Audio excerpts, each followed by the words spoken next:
መንፈስ ቅዱስ አሐዱ አምላክ አቤቱ ጌታችን አምላካችን ንጉሳችን ብርሃናችን የሕያው እግዚአብሔር ልጅ ኢየሱስ ክርስቶስ ሆይ ክብርና ምስጋና አምልኮትና ውዳሴ ላንተ እናቀርባለን። የተከበሩ አባታችን መላከ ምሕረት ቆሞስ አባ ክፍለ ዮሐንስ የዚህ ታላቅ ቤተክርስቲያን ዋና አስተዳዳሪ፣ ክቡር መምህር ኢዮብ ይመኑ ሰባኪ ወንጌል፣ ክቡራን ሊቃውንተ ቤተክርስቲያን፣ እህታችን ዘማሪት ሕይወት፣ ዘማሪያን ዘማሪያት፣ ምእመናን ምእመናት ሁላችሁም አንድ አምላክ በሚሆን በአብ በወልድ በመንፈስ ቅዱስ ስም እንደምን ቆያችሁ? እንደምን ሰነበታችሁ? እንደምን አረፈዳችሁ? ልዑል እግዚአብሔር ሁላችንን በሕይወትና በሰላም ጠብቆ ለዚህ ታላቅ ዕለት ለእናታችን ለቅድስተ ቅዱሳን ለድንግል ማርያም ዓመታዊ ክብረ በዓል መታሰቢያ የዋዜማ በዓሏ እንኳን በሰላም አደረሰን አደረሳችሁ። ለዚህ ዕለት ያደረሰን የአባቶቻችን አምላክ ልዑል እግዚአብሔር ስሙ የተመሰገነ ይሁን። እንደ እግዚአብሔር ቸርነት እንደ እግዚአብሔር ቅዱስ ፈቃድ ዛሬ የምንማማረው ታላቁ አባት ሰሎሞን በመኃልየ 6:11 ላይ የተናገረው ኃይለ ቃል መነሻ በማድረግ ይሆናል። የምስጢር ባለቤት እግዚአብሔር አምላካችን ምስጢሩን ጥበቡ እንዲገልጥልን ቅዱስ ፈቃድ ይሆንልን። መኑ ይእቲ ዛቲ፣ ይህቺ ማናት? እስቲ አብረን እንበለው። ይህቺ በሉ እስቲ ማናት? ይህን ኃይለ ቃል የተናገረው ታላቁ አባት ሰሎሞን ነው። መንፈስ ቅዱስ የራቀውን አቅርቦለት የረቀቀውን አጉልቶለት የእናታችን የቅድስተ ቅዱሳን የድንግል ማርያም ክብሯ ተገልጾለት በጎህ በፀሐይ በጨረቃ ሊመስላት ተነስቶ መኑ ይእቲ ዛቲ እንተ ትሄውስ ከመ ጎህ ሰናይት ከመ ወር ወብሬት ከመ ፀሐይ። እንደ ጎህ ማለት ንጋት ማለት ነው። እንደ ጎህ ወይም እንደ ንጋት የምትጎበኝ እንተ ትሄወስ ቢል የምትጎበኝ፣ እንደ ፀሐይ የበራች እንደ ጨረቃ ያማረች ማናት ይላል። የሰማችሁ ነው። እግዚአብሔር ከሁላችን ጋር ይሁን። ስለዚህ ሰሎሞን እንደ ፀሐይ የሞቀ እንደ ጨረቃ የደመቀ እንደ ማለዳ ወጋገን ያበራ ንጽሕናዋ ቅድስናዋ ተገልጦለት አስቀድሞ ተናግሯልና በዛሬው ትምህርታችን ላይ ቅድስት ድንግል ማርያምን በጎህ፣ ቅድስት ድንግል ማርያምን በጨረቃ፣ ቅድስት ድንግል ማርያምን በፀሐይ መስለን ከሶሎሞን ቃል ጠቅሰን እንማራለን። የምስጢር ባለቤት እግዚአብሔር አምላካችን ምስጢሩን ጥበቡን እንዲገልጥልን ቅዱስ ፈቃድ ይሁንልን። ታላቁ ማሕሌታይ ሊቅ ቅዱስ ያሬድ ከሰሎሞን መኃልይ ተነስቶ በተለይ ድጓ በሚባል መጽሐፉ ላይ ድንግል ማርያምን ሲያመሰግን እግዝእትነ ለቃል መዝገቡ ለወር ክበቡ ለፀሐይ ለሀቡ ፍሬዚያኪ ለበሉ ይጠቡ አንቲ እፅ ዘያሌቡ። እመቤታችን አንቺ የቃል ማደሪያው ነሽ ካለ በኋላ የጨረቃ ምንድን ነሽ አለ? ክበብ ነሽ አለ። የጨረቃ ምንድን ነሽ? ክበብ ነሽ ካለ በኋላ የፀሐይ ደግሞ ግለት ነሽ። ያንቺ ፍሬ የተመገቡ ይራቀቃሉ፣ አንቺ ልብ የምታስደርጊ ዛፍ ነሽ በማለት ከሶሎሞን ጠቅሶ አስተምሯል። ታዲያ እነዚህ ሁሉ ሊቃውንት ለምንድን ነው እመቤታችንን በፀሐይ እመቤታችንን በጨረቃ እመቤታችንን በጎህ መስለው የገለጡት? ሰሎሞን ብቻ ሳይሆን ዮሐንስን በራእዩ በምዕራፍ 12 ቁጥር 1 ላይ ታላቅ ተመስጦ መጥቶበት ቀና ብሎ ሲመለከት ድንግል ማርያምን ያያታል። ምን አለ? ወአስተርአየ ተአምራዊ በውስተ ሰማይ፣ በሰማይ አለ ታላቅ ምልክት ታየ። ብእሲትን ተትለብስ ፀሐየ፣ ፀሐይን ተጎናጽፋ፣ ወወርኅተ ተገርያ፣ ጨረቃን ደግሞ ከእግሮቿ በታች ተጫምታ ጫማው አድርጋ ማለቱ ነው። ወዲበ ርሳኔ አክሊል ዘአሰርቱ ክልኤቱ ከዋክብት፣ በራሶቿም ላይ እንደ ዕንቁ ፋርስ ያሉ 12 ከዋክብት ያለበትን ዘውድ ደፍታ ተመለከተ። ረድኤቷ በረከቷ አይደርብን። ከእሱ አስቀድሞ ግን ሰሎሞን መንፈስ ቅዱስ ገልጾለት ድንግል ማርያምን በጎህ፣ ድንግል ማርያምን በአማረች ጨረቃ፣ ድንግል ማርያምን በበራች ፀሐይ መስሏልና የዛሬው ትምህርታችን በተለይ በዚህ ላይ ያጠነጥናል።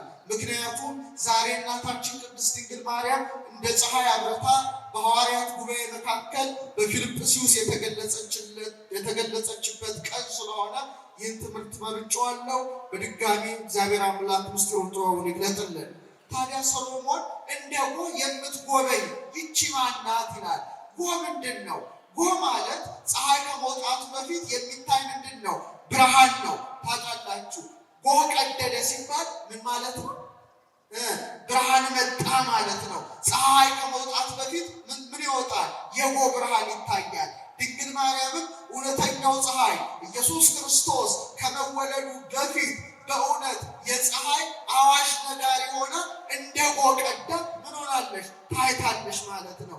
የንጋት የፀሐይን መምጣት መቃረብ አዋሽ ነጋሪ እንደሆነች ሁሉ ድንግል ማርያምም ከሐና ከኢያቄም ተገኝታ እውነተኛው ፀሐይ ኢየሱስ ክርስቶስ ሊወለድ መሆኑን ከ15 ዓመት ቀድማ ምን ብላለች? አብስራለች። ስለዚህ ታላቁ አባት ሰሎሞን ምን አለ?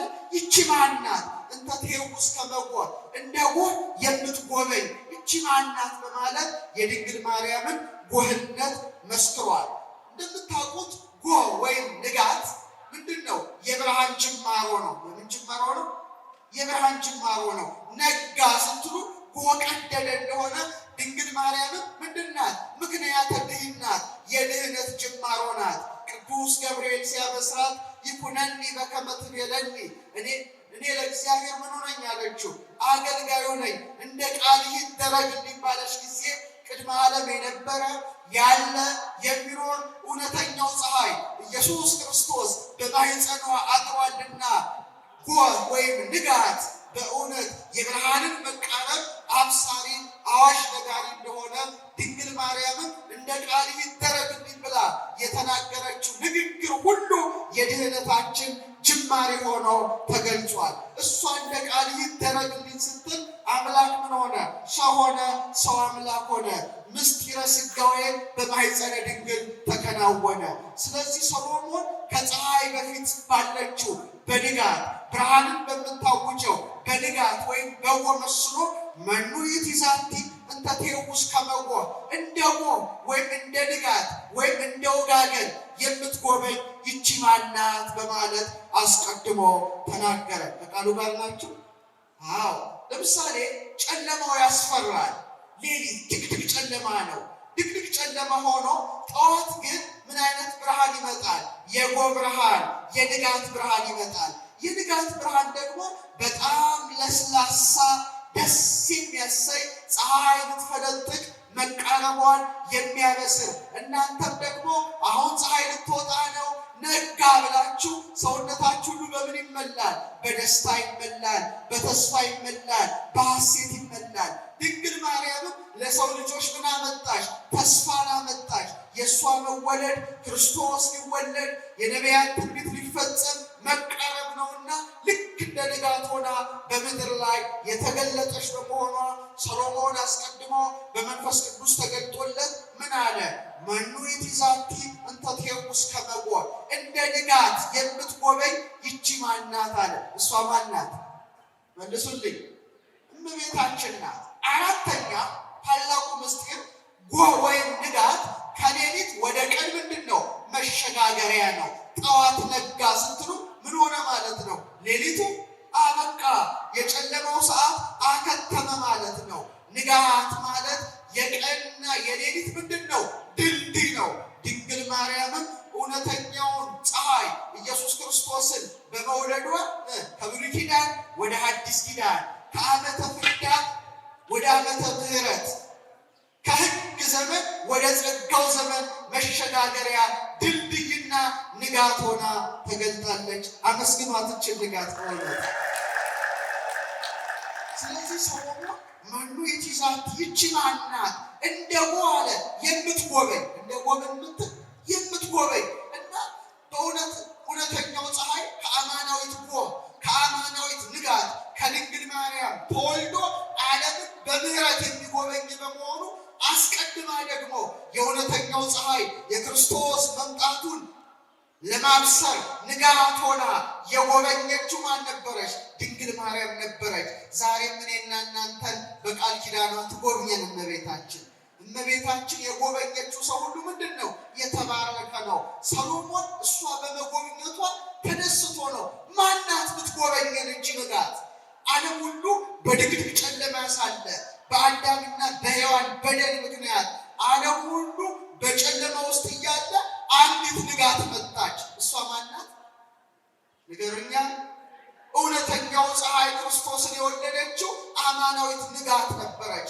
አማናዊት ውጋገን ነበረች። ያኔ ጌታን በመውለድ ለሰው ልጆች ሁሉ የደስታ ንጋት፣ መንፈሳዊት ንጋት ሆና የተገለጠች ድንግል ማርያም ዛሬም እኔና እናንተን በቃል ኪዳኗ ትጎበኘናለች። በእውነት ሰኔ 20 ከእውነተኛው ፀሐይ ከክርስቶስ ጋር በመሆን ሐዋርያትን ጎበኘቻቸው። ዛሬም በረድኤት ትጎብኘን እመቤታችን። ከዛ ሰሎሞን ምን አለ? ሰናይት ከመወር እንደ ጨረቃ ያማረች አለ። እንደ ጨረቃ እስቲ በሉ፣ እንደ ጨረቃ የተዋበች ወይም እንደ ጨረቃ ያማረች አለ። በጣም እኮ የሚገርም ነው። ድንግል ማርያምን በጨረቃ ይመስላታል። ድንግል ማርያም ጨረቃን ስናይ ሁሌ እናስባታለን። በተለይ ሰማይን ለምንመረምር ሰዎች ጨረቃን ስናይ አቤት እንዴት ደስ እንደሚያሰኝ። በጨረቃ በኩል ማንን እናያታለን? ድንግል ማርያምን እናያታለን። በረከቷ ረድኤቷ አይደርብን። በምን? በአምስት መልኩ። ሰሎሞን ምን አለ? እንደ ጨረቃ የተዋበች አለ። እንደ ጨረቃ ምን የሆነች? ያማረች አለ። ለምንድን ነው እንዲህ ያለው? ጨረቃ ምንድን ናት? ውበት ናት። ውበት ናት። ለምሳሌ ሰው ፀሐይን ማየት አይችልም። ይችላል?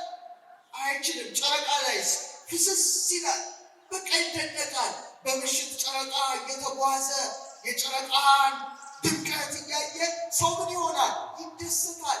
ድንግል ማርያምም በውበቷ ምክንያት በምን ተመስላለች? በጨረቃ ተመስላለች። በጨረቃ ተመስላለች። ለዚህ ነው ሊቁ ክበበ ገጻ ከመዋር የፊቷ ክበብ አለ እንደ ሙሉ ጨረቃ ነው። ወአዕይንቲሃ ከመ ኮከበ ጽባሕ አይኖቿ ደግሞ አለ እንደ አጥቢያ ኮከብ ናቸው። ወቆማ ከመ በቀልት ለማርያም ድንግል የድንግል ማርያም አለ ሊቁ ያሬድ ቁመቷ አለ እንደ ዘንባባ ቀጥ ያለ፣ ፊቷ ደግሞ እንደምንድን ነው አለ? እንደ ጨረቃ ነው አለ። እንደምንድን ነው? እንደ ጨረቃ ነው አለ። በጣም ይገርማል። ስለዚህ ሰሎሞን ሰናይት ከመወር ይላታል።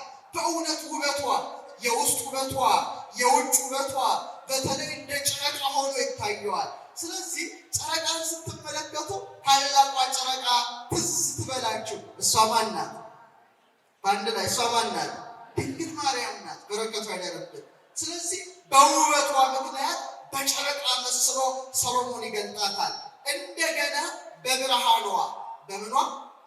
ድንግል ማርያም ከጨረቃ ጋር የምትነጻጸረው በብርሃኗ ነው።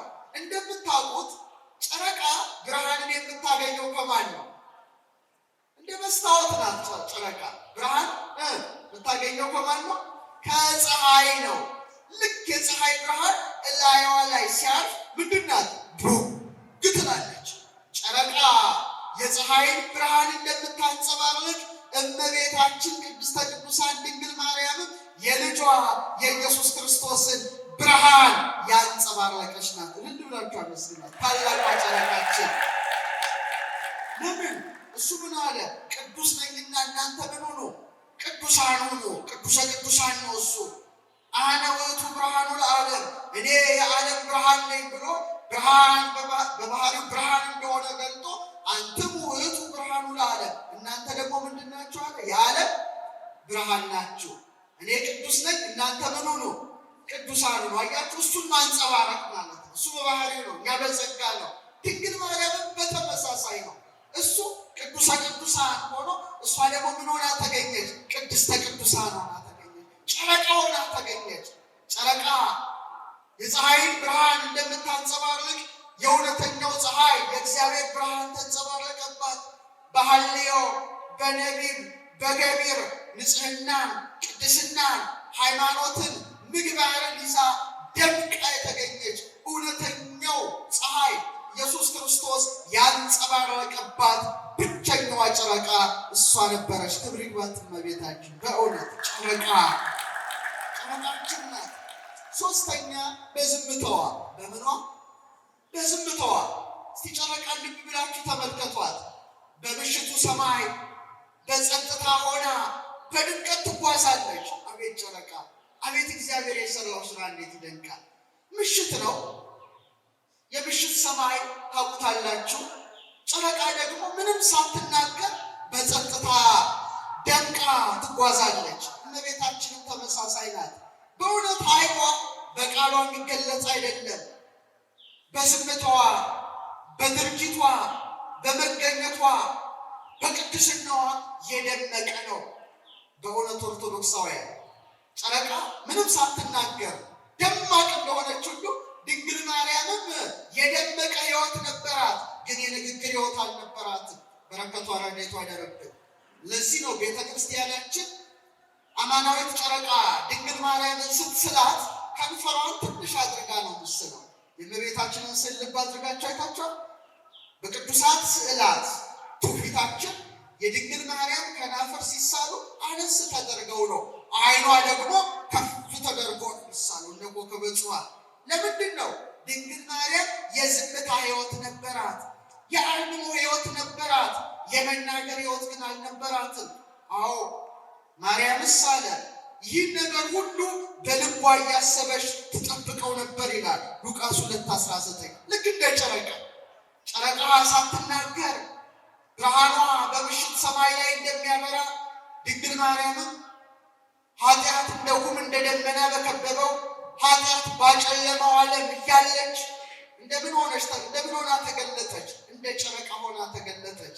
ጨረቃ ዝም ብላ ግን ብርሃኗ እንደሚደምቅ ሁሉ ድንግል ማርያምም በአርምሞ ሕይወት እያለች በንጽህና፣ በቅድስና፣ በሃይማኖት፣ በምግባር፣ በትህትና፣ በትዕግስት፣ በፍቅር ደምቃ ታየች። ስለዚህ ሰናይት ከመሆን እጅ ማናት አለ? እንደ ጨረቃ ያማረችው ድንግል ማርያም ናት ማለት ነው። በረከቷ ረድኤቷ ይደርብን። ሌላው ጨረቃ በሌሊት ሰዓት ታበራለች። በምን ታበራለች? በሌሊት ሰዓት ለጨለመባቸው ብርሃንን ትሰጣለች። በምሽት ሰዓት ትገኛለች።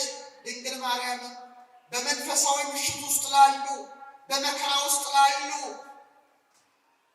የሕመም ምሽት ላጠቃቸው፣ የክህደት ምሽት ላጠቃቸው ምልጃዋ ሁሉ ምን ይሆናል? ከታመኑባት ፈጥና ትደርሳለች። ጨለማ ሰዓት ላይ ድንግል ማርያም ትድረስላችሁ። ጨለማ መከራ ነው። ድቅድቅ ባለው ጨለማ ጨረቃ ስትበራ ለሰው ልጆች ተስፋ ነው። ወንበዴ የለም፣ ሽፍታ የለም። ምክንያቱም በጨረቃ ብርሃን ራሳችንን ምን እንላለን? እንከላከላለን። ድንግል ማርያምም ምን ሆና ትገለጣለች? በሌሊት ሰዓታችን፣ በመከራ ሰዓታችን፣ በጭንቅ ሰዓታችን እንደ ጨረቃ አብርታ ለእኔና ለእናንተ ፈጥና ትደርሳለች። ክብር ለአማናዊት ጨረቃ ለእመቤታችን። ምክንያቱም ልጅ ተኝቶ ሳለ እናት ግን አትተኛም። እናቶች ታውቃላችሁ አይደለም? በምሽት የተኛ ልጇን በዝምታ ትጠብቃለች። እናት ልጇ ካልጋ ላይ እንዳይወድቅ፣ ችግር እንዳይገጥመው፣ ትን እንዳይለው በዝምታ ሆና ሳትቀሰቅሰው፣ ሳትረብሸው በዝምታ ሆና እንደምትጠብቀው እውነተኛዋ ጨረቃ፣ እውነተኛዋ እናት ድንግል ማርያም እኔና እናንተን በምልጃዋ በቃል ኪዳኑ ምን ትላለች? ትጠብቃለች። ከልጇ ከወዳጇ ከእውነተኛው ፀሐይ ከክርስቶስ ታስታርቃለችና ድንግል ማርያም ጨረቃ ናት። ሌላው ጨረቃ የማይታይ ኃይል አላት። ምን አይነት ኃይል አላት? ስውር ኃይል አላት። ስለ ጨረቃ ትልቅ ምስጢር ልንገራችሁ። ብዙ ሰዎች ያላወቅነው ታላቅ ነገር አለ። ጨረቃ ድምፅ አታወጣም፣ ግን በስበቷ ማዕበሉን ሞገዱን ሁሉ ከፍ ታደርጋለች። ለምሳሌ ጠፍ ጨረቃ ሲሆን ምን ሲሆን? ኒውሞን ይባላል። ማለት ሮብ ነበረ፣ ባለፈው ሮብ ኒውሞን ነበረ። እንደገና ደግሞ ሙሉ ጨረቃ ስትሆን ከፍተኛ የሆነ ስበት አላት። አሁን ነግራችሁ ወሳኝ ነገር ነው። ሳይንቲፊካሊም የተረጋገጠ ነው ነግራችሁ። ምክንያቱም በዛ ውስጥ እንዳለ ሰው ሁሉም ቁስ አካላት ይሳሳባሉ። መቼም ዘመናዊ ትምህርት ተምራችኋል፣ ፊዚክስ ተምራችኋል አይደል? ሎው ኦፍ ግራቪቲ ትዝ ይላችኋል። አይዛክ ኒውተን ያስተማረው ሁሉም ይሳሳባል። ትክክል ነው። እኛም መሬት ምን ትለናለች? ትስበናለች። እና ጨረቃ በተመሳሳይ መልኩ መሬትን ትስባለች። ምን ትስባለች? ከፍተኛ የመሬት ቅርብ ጎረቤት ጨረቃ ናት። 300,000 ኪሎ ሜትር ነው ርቃ የምትገኝ። ስለዚህ ጨረቃ ሙሉ በምትሆን ጊዜ ሁል ጊዜ ነው እኮ የምነግራችሁ ከመሬት ከ10 ሴንቲሜትር እስከ 10 ሜትር ማዕበል ይነሳል። እዚህ አታውቁም ማዕበል እንጂ ውቅያኖስ አካባቢ ያሉ ሰዎች መርከበኞች ያውቃሉ። ሙሉ ጨረቃ ሲሆን ሁልጊዜ ምን ይሆናል? ማዕበል ምን ይሆናል? ከፍ ይላል። ለምን? በጨረቃ ስበት ምክንያት ነፋስ አለ። ስለዚህ መርከበኞች ጥንቃቄ ያደርጋሉ። ውቅያኖስ ዳርቻ የሚኖሩ ሰዎች ሁሉ ያውቁታል ይሄን ነገር። በወንጌል ላይ ስታነቡ ልክ ሙሉ ጨረቃ ሲሆን እየተነሳ ቢጥላቸውን ሕሙማንን ጌታ ምን ይል ነበረ? ይፈውስ ነበር ይላል። መተርጉማን ሲተረጉሙ እውነት ነው። ጨረቃ ውሃን ብቻ አይደለም የምስበው።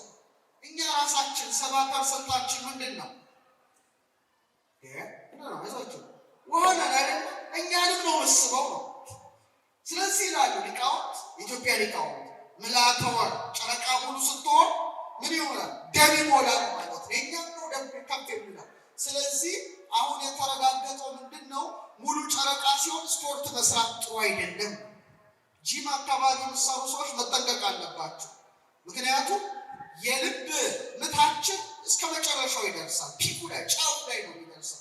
ስለዚህ ብስጩ የበለጠ ይበሳጫል፣ ደስተኛው የበለጠ በዕለቱ ይደሰታል፣ ነጫጫውም ይነጫነጫል ይላሉ ስነ ልቡና ማለት ነው። ምንድን ነው ማለት ነው? ኃይላችንን ምን ታደርጋለች? ከፍ ታደርጋለች። ይሄ የታወቀ ጉዳይ ነው። ስለዚህ ጨረቃ ድምፅ ሳታወጣ ምንም ሳትናገር ማዕበልን ትመራለች፣ ዑደታትን ታስተናግዳለች፣ ውሃን ሁሉ ምን ታደርጋለች? ትስባለች፣ ማዕበልን ሞገድን ታነቃንቀዋለች። ድንግል ማርያምም እንደዛ ነው። ድምጿን ሳታሰማ በፍቅሯ በጣዕመ ፍቅሯ ማንን ትስባለች? እኔና እናንተን ትስባለች። ጨረቃ ሙሉ ሆና ማዕበሉን ሞገዱን እንደምትነቀንቀ ሁሉ ድንግል ማርያምም ሞገደ ፍቅሯ ማዕበለ ፍቅሯ ማንን ይነቀንቃል? እኔና እናንተን ይነቀንቃል። የድንግል ማርያም ሞገደ ፍቅሯ ማዕበለ ፍቅሯ በልባቸው የበዛላቸው እንደ አባ ጊዮርጊስ ያሉ ሊቃውንት ምን አሉ? እስመ ናሁ ይፈልህ ሞገደ ፍቅርኪ በውስተ ልቤ፣ በልቤ ውስጥ አለ የፍቅርሽ ማዕበል የፍቅርሽ ሞገድ ምን ይላል? ይፈላል።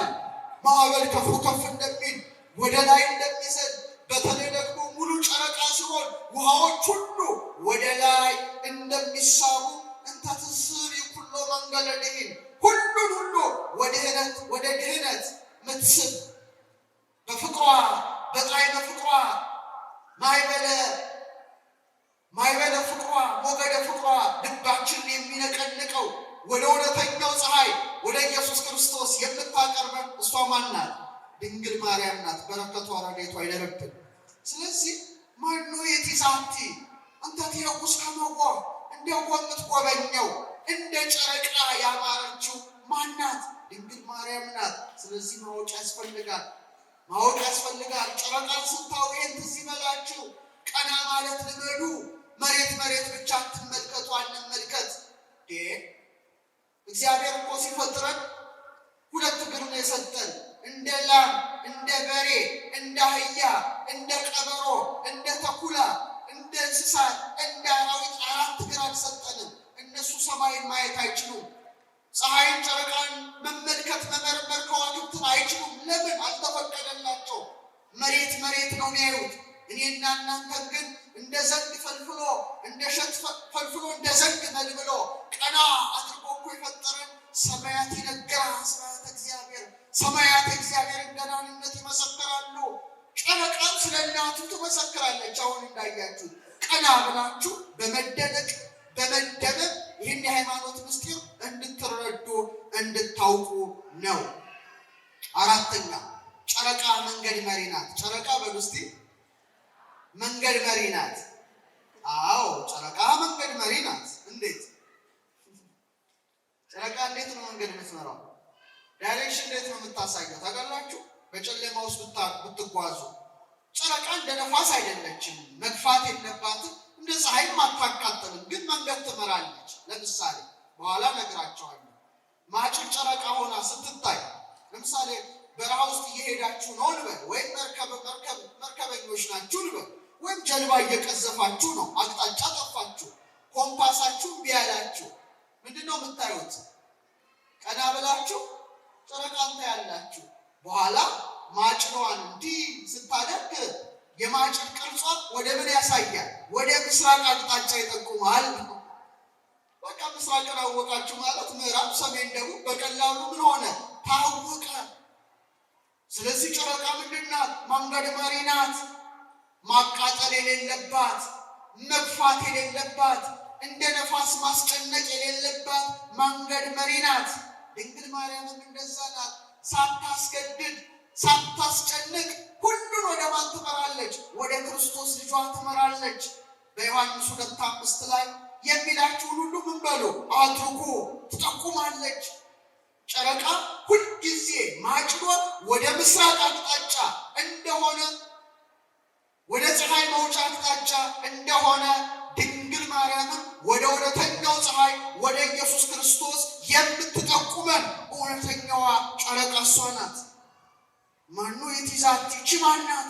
ሰናይት ከመወር እንደ ጨረቃ ያማረችው መንገድ የምትጠቁመን እሷ ማናት? ድንግል ማርያም ናት። ስለዚህ እመቤታችን ሁልጊዜ ወደ ማን ታሳያለች? ንገሩኝ። ወደ ማን? ወደ ፀሐዩ ወደ ልጇ ታሳያለች። ሌላኛው ታላቅ ምስጢር ጨረቃ በድምቀቷ በምኗ? በድምቀቷ። ጨረቃ ብሩህ ናት። ጨረቃ ነጭ ናት። ጨረቃ የደመቀች ናት። ድንግል ማርያምስ በንጽህና የደመቀች ናት። በቅድስና የደመቀች ናት። ንጽህናዋ ቅድስናዋ ያንጸባርቃል። እንደ ጨረቃም የተዋበች ናት። ነውር ነቀፋ የሌለባት ንጽህና፣ ነውር ነቀፋ የሌለበት ቅድስና፣ ነውር ነቀፋ የሌለበት ዘላለማዊ ድንግልና፣ ነውር ነቀፋ የሌለበት ሃይማኖት፣ ምግባር፣ ትህትና፣ ፍቅር ሁሉ ማን ላይ ይታያል? እውነተኛዋ ጨረቃ ድንግል ማርያም ላይ ይነበባል። በረከቷ ይደረብን። ሌላው ትልቁ ምስጢር መነግራችሁ አሁን በጣም አስተውሉ፣ በጣም አስተውሉ። እዚህ ላይ በቅርጿ በምኗ?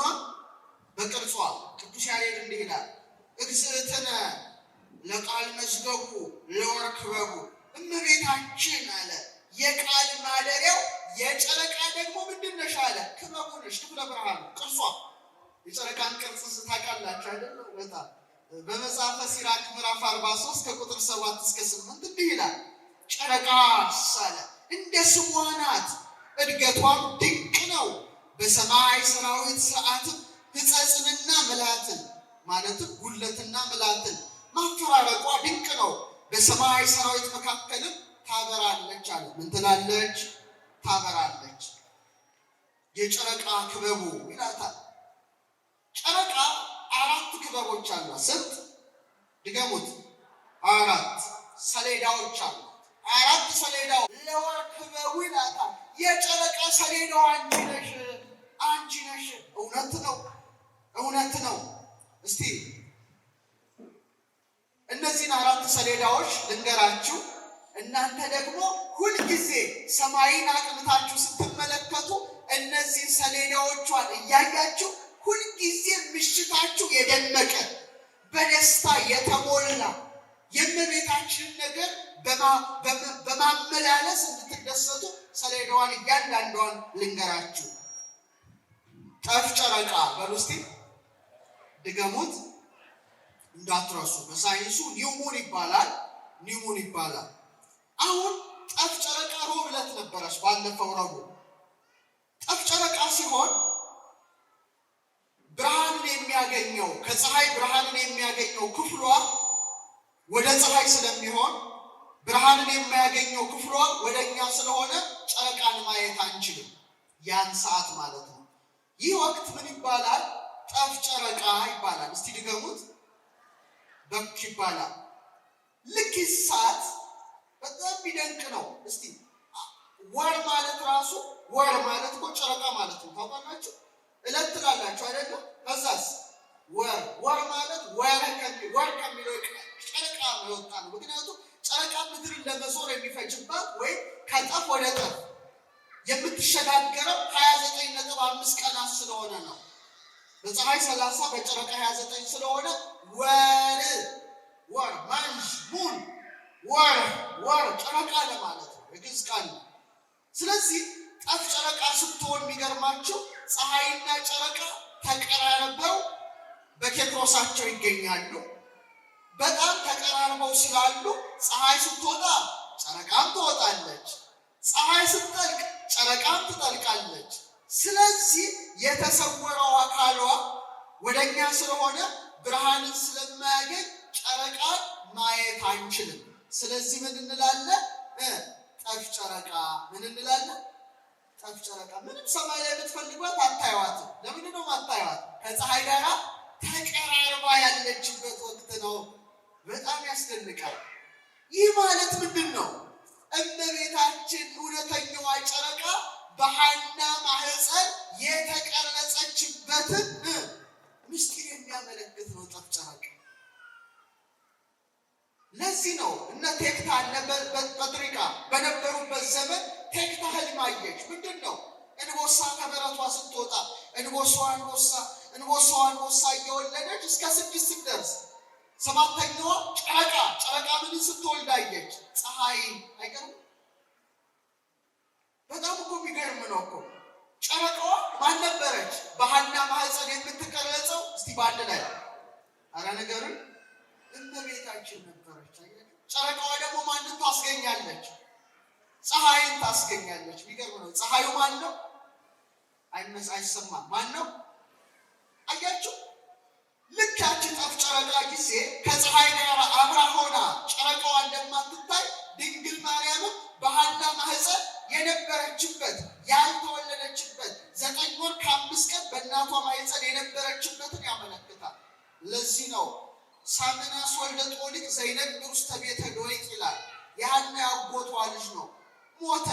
ሐና ተወደው ነበረና የአልጋውን ሸንኮር እየያዘች ስታለቅስ ያ የሞተው ተነስቶ ምን አለ?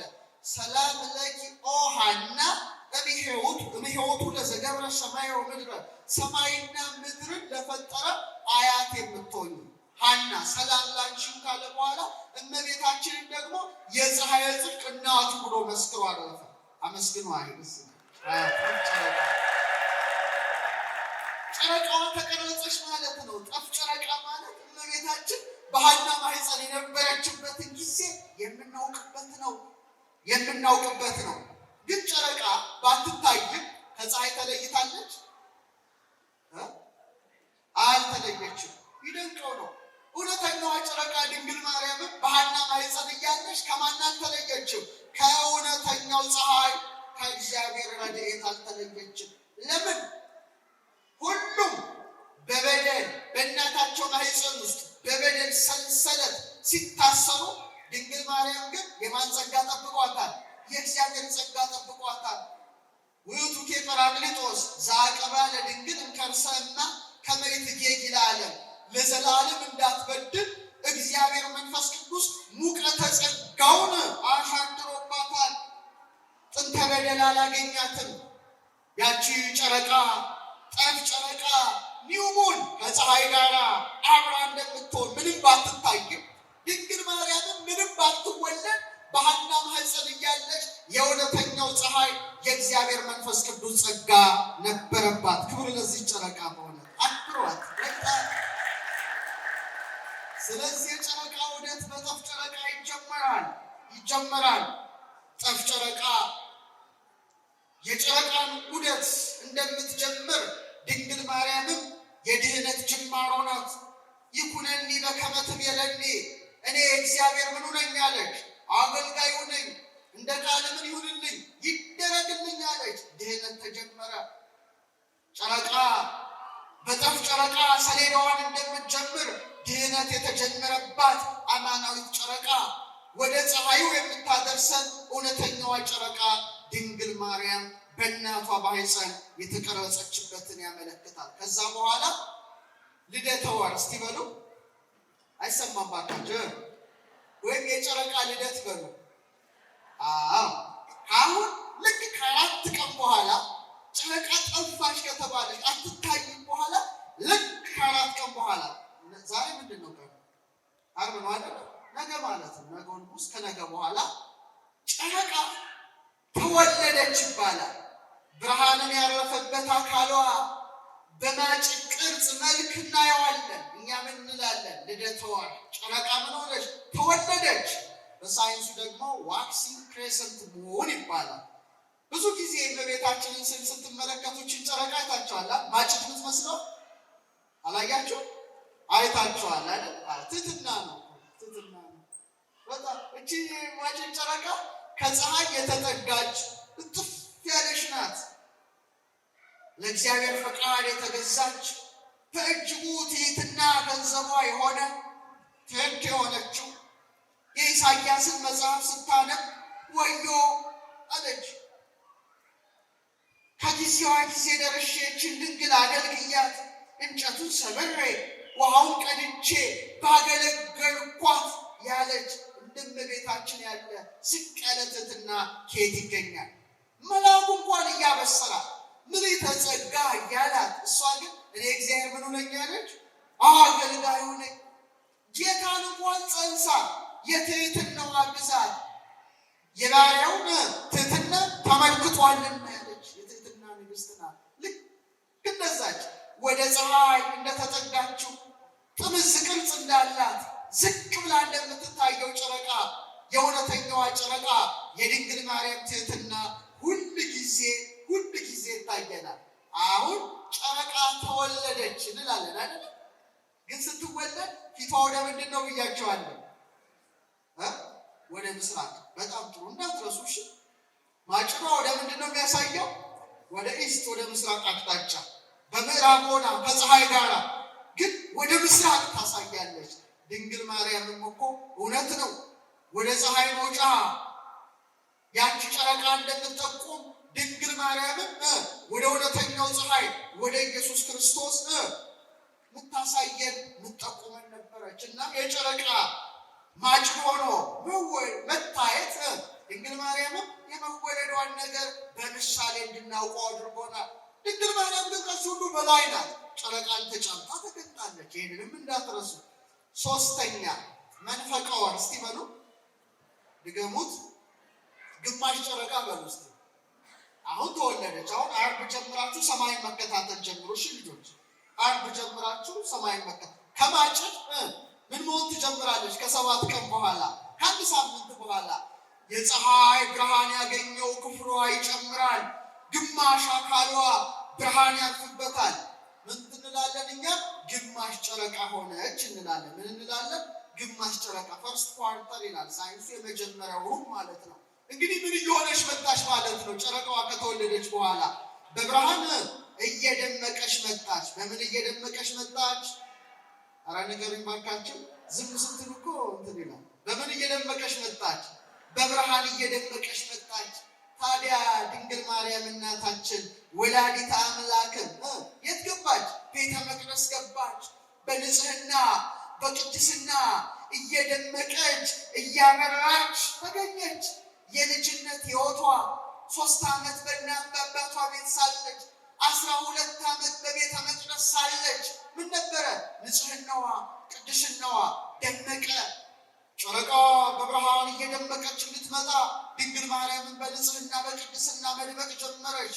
ድንግል ሆይ አንገታቸውን እንደሚያገዝፉ እንደ ዕብራውያን ሴቶች ልጆች በዋዛ በፈዛዛ ያደግሽ አይደለሽም አለ። አላ በቅድስና ውበንሽ ውስተ ቤተ መቅደስ ነበርኪ። በንጽህና በቅድስና የት ኖርሽ አለ? በቤተ መቅደስ ኖርሽ እንጂ። ድንግል ሆይ ጎልማሶች እንደሚያታልሏቸው ሴቶች አይደለሽም ይላል አባ ሕርያቆስ። ማን የጎበኘሽ አለ? መላእክት፣ ካህናት፣ ሊቃነ ካህናት አመሰገኑሽ እንጂ። አመስግኗት እናንተ። ጨረቃዋ እየደመቀች እንድትሄድ ድንግል ማርያምን በንጽህና በቅድስና እየደመቀች ሄደች። አቤት እያንዳንዱ ምሽት የጨረቃ ድምቀት ይጨምራል። ድንግል ማርያምን ምንድን ነበረች? እየደመቀች ነበረች። በስንተኛው ቀን ያልኳችሁ? በ7ኛው። እስቲ በሉ ድገሙት። ውስእትነ ለቃል መዝገቡ ለወርቅ በሩ። አይ ቅዱስ ያሬድ የጨረቃ ክፍሉ አለ። ያቺ በ7ኛው ዕለት ደምቃ እንደምትታይ የድንግል ማርያም 7ቱ መቅረዞቿ ሁሉ ደመቁ። 7 መቅረዞቿ ምኖቿ ናቸው? ፊታችሁ ላይ ስንት አይኖች አሉ? ስንት ጆሮዎች አሏችሁ? ስንት የአፍንጫ ቀዳዳ አላችሁ? ስንት አፍ አላችሁ? በድምሩ ስንት ይሆነ? 7። በቃ ጥበብ ቤቷን ሰራች አለ ሶሎሞን። 7 ምሰሶዎችን ለራሱ አቆመች ይላል። ሁለት ዓይኗ ማንን ይመለከት ነበረ? እግዚአብሔርን ይመለከት ነበረ። ጆሮዎቿስ የመላእክትን ዝማሬ ያደምጽ ነበረ። አፍንጫዋስ መዓዛ ዕጣኑን ያሸት ነበረ። አፏስ ሰባተኛው መቅረዝ ለእግዚአብሔር ክብር ይዘምር ነበር፣ ያመሰግን ነበር። ጨረቃ በብርሃን እየደመቀች እንድትሄድ እሷን በንጽህና በቅድስና ደመቀች። አባ ጽጌ ድንግል እንዲህ አለ፣ የሐዝነኒ ማርያም ዘረከበኪ ድግትምና አመ ቤተ መቅደስ ጐይኪ ዘትጠብሒ ኀሪባሃና ወያስተፌስሐኒ ካዕበ ትዕብርተ ልህቀትኪ በቅድስና ምስለ አብያዚሁ ከመ አብ እንዘ ይሴስየኪ መና ፋኑኤል ጽጌረድ ዘይከይድ ደመና። ማርያም የሐናን ጡት ትተሻለ በቤተ መቅደስ ወደ ቤተ መቅደስ በገባሽ ጊዜ ያገኘሽ ብቸኝነት ያሳዝነኛል። ምን ይለኛል? ያሳዝነኛል። የእሳት አበባ የሚባል ደመናን የሚጫማ ፋኑኤል ከባልንጀሮቹ መላእክት ጋር መናን እየመገበ በቅድስና የማደግሽ ተአምር ደግሞ ደስ ያሰኘኛል አለ። ድንግል ማርያም እንደ ጨረቃዋ ደመቀች። ክብር ለዚህ ጨረቃ ለእመቤታችን ለወላዲተ አምላክ። ሶስተኛው ነገር ሊመጣ ነው። በጣም ይገርማችኋል። ሶስተኛው ሊመጣ ነው። ሙሉ ጨረቃ በሉ እስኪ ድገሙት። ምልዓተ ወርኅ አይታችኋል። ሙሉ ጨረቃ ቤትስ እንዴት እንደምትል 14ኛው ተፈጽሞ ልክ በ15ኛው ቀን በጣም እኮ ነው የሚገርመው። አቤት ቀናቱ ምስጢራቸው። በ15ኛው ቀን ጨረቃ ሙሉ በመሆን በምስራቅ ላይ ትወጣለች። በምን አድማስ? በምን አድማስ? በምስራቅ። ጨረቃ ደግሞ ፊት ለፊት ይቅርታ፣ ፀሐይ ደግሞ በምዕራብ አድማስ ሆና ሙሉ በሙሉ ጨረቃ ላይ ብርሃኗን ስታበራ ሙሉ ሆና በምስራቅ አድማስ ትታያለች። የማን ብርሃን ያረፈባታል? ኧረ መልሱልኝ። የፀሐይ ብርሃን። አይገርም? ያን ጊዜ እናንተም አቤት እቺ ጨረቃ አቤት ድምቀቷ ጤፍ ታስለቅማለች ትላላችሁ። በ15ኛው ቀን የፀሐይ ብርሃን ያርፍባታል። ሙሉ ሆና በምስራቅ አድማስ እንደምትታይ ድንግል ማርያምም ልክ በ15 ዓመቷ ታላቁ መልአክ ቅዱስ ገብርኤል ባበሰራት ጊዜ እንደ ቃልህ ይደረግልኝ ስትለው እውነተኛው ፀሐይ ኢየሱስ ክርስቶስ በማኅፀኗ ተጸነሰ። ጨረቃዋ ፀሐይን አስገኘች። ሙሉ ጨረቃ ስታዩ ተደሰቱ። ድንግል ማርያምን አስቧት። በጨለማ ሰዓት የደመቀችው ያችን ንጋት ያችን ጨረቃ ማሰብ ማንን ከለከለ? እንዳታደንቁ አዚም ያደረገባችሁ ማን ነው? በ15ኛው ቀን ሙሉ ሆና የፀሐይ ብርሃን እንደሚያርፍባት ድንግል ማርያምን ፀሐዩን ምን አለችው? ተጎናጸፈችው። ለዚህ ነው ጨረቃን ተጫንታለና ፀሐይን ደግሞ ምን አለ? ተጎናጽፋ። እስቲ በሉ ፀሐይን ምን ሆነ? ተጎናጽፋ። በቃ ያቺ ሙሉ ጨረቃ እንደሆነች ድንግል ማርያምም ማኅተመ ድንግልናዋ ሳይለወጥ ጸነሰችው ሙሉ ሆና። የሚደንቀው ይሄ ነው። አባ ጊዮርጊስ የተባለ ሊቅ በተለይ ስለ ልደት ምስጋና ሲጽፍ ሥርዓተ ሰማይ ተሰራ በዲበ ምድር አለ። ቤተልሔምን ሲያስብ የሰማይ ስርዓት ምድር ላይ ተሰራ። በሰማይ ፀሐይ፣ በሰማይ ሙሉ ጨረቃ፣ በሰማይ ከዋክብት እንዳሉ እውነተኛው ፀሐይ ማን ተወለደ? መልስ ክርስቶስ። ያቺ ሙሉ ጨረቃ እንደሆነች በቤተልሔምም ማኅተመ ድንግልናዋ ያልጎደለ እውነተኛዋ ጨረቃ ፈነጠቀች። ህየንተ ከዋክብተ ሰማይ አስተርአዩ መላእክተ እግዚአብሔር። እንደ ሰማይ ከዋክብት ሆነው ማን ተገለጡ? መላእክት በቤተልሔም ወረዱ። ጨረቃዋ እውነተኛውን ፀሐይ መድኃኔዓለምን አስገኘች። ሙሉዋ ጨረቃ። ክብር ይግባት እናታችን። ሙሉዋ ጨረቃ፣ ሙሉዋ ጨረቃ፣ ሙሉዋ ጨረቃ። ለዚህ ነው ሊቃውንት የፀሐይ ጽድቅ ሰሌዳ ይሏታል። አያችሁ? የፀሐይ ጽድቅ ምን ሰሌዳ? የእውነተኛው ፀሐይ ማለት ነው። ሰሌዳው ጨረቃ ነው። በጨረቃ ላይ ነው ፀሐይ ብርሃኑ የምታበራው። እውነተኛው ፀሐይ ክርስቶስን ተሸከመች። አቤት የእመቤታችን ነገር በጣም ይገርማል። አራተኛውና የመጨረሻው የጨረቃ ሰሌዳ ሕጸጸ ወርኅ። እስቲ በሉ ሙሉ ጨረቃ ከሆነች በኋላ ከ15 ቀናት በኋላ ቀጣዮቹ 2 ሳምንታት ደግሞ ብርሃኗ ምን ይሆናል? ሽሽግ ይሆናል፣ ህቡ ይሆናል። ብርሃንን የሚያልፉበት ክፍሏ በስተ ምስራቅ ይሆናል። አቤት እንዴት ይደንቃል! ድንግል ማርያምስ እውነተኛው ፀሐይ ኢየሱስ ክርስቶስ ወደ ሰማይ ካረገ በኋላ 15 ዓመት በቤተ ዮሐንስ የነበራት የአርምሞ ሕይወትን ይወክላል። ያቺ 15 ቀናት ብርሃኗ ህቡ ብርሃኗ ሽሽግ እንደሆነች ድንግል ማርያምን ልክ እንደ ጨረቃ በጸጥታ በጽሙና በምስጋና እውነተኛውን ፀሐይ ክርስቶስን በማምለክ የት ኖረች? ቤተ ዮሐንስ ኖረች። በቃ ከ15 ዓመት በኋላ እንዲህ ተባለላታ፣ ጊዜ ረፍታ ለሶልያና ወረደ ወልድ እንዲበልዕልና። ሶልያና ምን ማለት ነው? ጨረቃ ማለት እኮ ነው። ታውቁ? ሴሌን ማለት በላቲን በግሪክ ጨረቃ ማለት ነው። አያችሁ? ልክ እንደ ጨረቃ 15 ቀን በኋላ ሕጸጽ እንድታደርግ እውነተኛዋ ጨረቃ ጌታ ባረገ በ15ኛው ዓመት የከበረ ነፍሷ ከስጋዋ በልጇ ፍቃድ ምን ሆነ? ተለየ። ያን ጊዜ ፀሐዩ መጣ። እሱ ማን ነው? ኧረ መልሱልኝ። ክርስቶስ ነው። ጊዜ ረፍታ ለሶልያና። ሶልያና ማለት ጨረቃ ማለት ነው። ጨረቃዋ ድንግል ማርያም ባረፈች ጊዜ አለ ያሬድ ወረደ ወልድ እንዲበልዕልና። ወልድ ከልዕልናው ምን ሆነ? ወረደ። ቀሚሳነ ክብር ሶቢያ ከደና። የክብር መጎናጸፊያ የክብር ብርሃን ምን አደረጋት? ሸፈናት። ክብር ይግባት እናታችን ተነስታ አረገች። ደስ ይበላችሁ። አረገች። ነውር ነቀፋ የሌለባት የድህነት ደጃፍ ናት፣ መዝጊያ ናት፣ በር ናት። በክብሮ በስባት ስርጉስና ውበቷ ደምግባቷ በሃይማኖታዊ ክብር በፍቅር በትህትና ያጌጠ የተሸለመ የተዋበ ነው።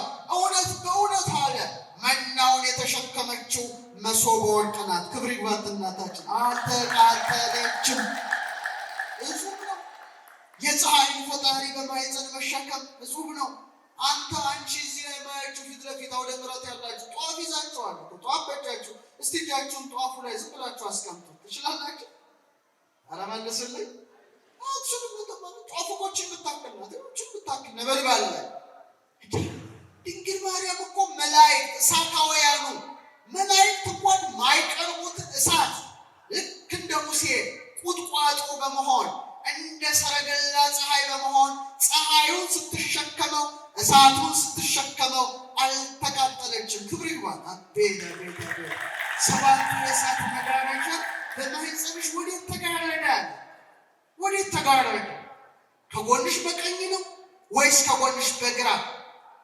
እውነተኛውን ፀሐይ ስትሸከመው ያቺ ሰረገላዋ ድንግል ማርያም እንዴት አልተቃጠለችም? እንዴት እናውቃለን?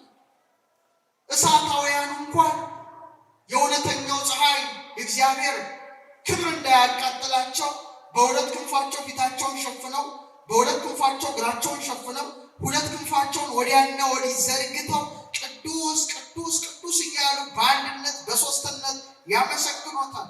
እሷ ግን እውነተኛውን ፀሐይ ተሸከመችው። ሙሴ ሲና ተራራ ላይ ትንሽዬ ብርሃን እግዚአብሔር ግንባሩ ላይ ጠብ አድርጎበት ሲሆን እስራኤል ማየት አቅቷቸው ተገልበብለን ኧረ ተሸፋፈንልን አሉት። ሙሴን ማየት አቅቷቸው ምኑን ንገሩኝ? ፊቱን። ድንግል ማርያም ኃላፊ ብርሃን ነው። እሷ ግን እውነተኛውን ፀሐይ ታላቋ ጨረቃ ተሸከመችው፣ ግን አልተቃጠለችም። ድንቅ ነው። ነኪሩ ነገሩ በእንቲአኪ ሀገረ እግዚአብሔር የእግዚአብሔር ሀገር አለ። ያንቺ ነገር ምንድን ነው? ድንቅ ነው፣ ልዩ ነው። ሲናን ስናስብማ በቃለ ኃይሉ ዘይፌት ትበረደ አለ ያሬድ። ድንግል በከርሳ አግመረት ነደ እንግርማ እበዩ ሙሴ ዘሮይደ እሞላዲቶ ኮነቶ ገሃደ። በክረምት ወቅት አለ በረዶን የሚፈረካክሰው ሙሴ ሲና ተራራ ላይ የተንቀጠቀጠለት ነዲዱን ፀሐይ ነዲዱን እሳት ድንግል ማርያም በማኅፀኗ ምን ሆነችው? ተሸከመችው። መሸከም ብቻ አይደለም፣ እናቱን ወላጁን ሆነችው። የፀሐይ እናት የእሳት እናት ተባለች። ክብር ይግባት እናታችን። በጣም ያስደስታል። ደቂቃዎች አሉ። እሺ በረከቷ ረድኤቷ ይደርብን። አመስግኗት እስቲ አመስግኗት። ስለዚህ ሰሎሞን መኑ ይእቲ ዛቲ እንተ ትሄውስ ከመ ጎህ እንደ ጎህ የምትጎበኝ ሰናይት ከመ ወር እንደ ጨረቃ ያማረች ወብሬት ከመ ፀሐይ እንደ ፀሐይ የበራች ይቺ ማናት? እሷ ማናት? መልስልን። አይሰማም አይሰማም።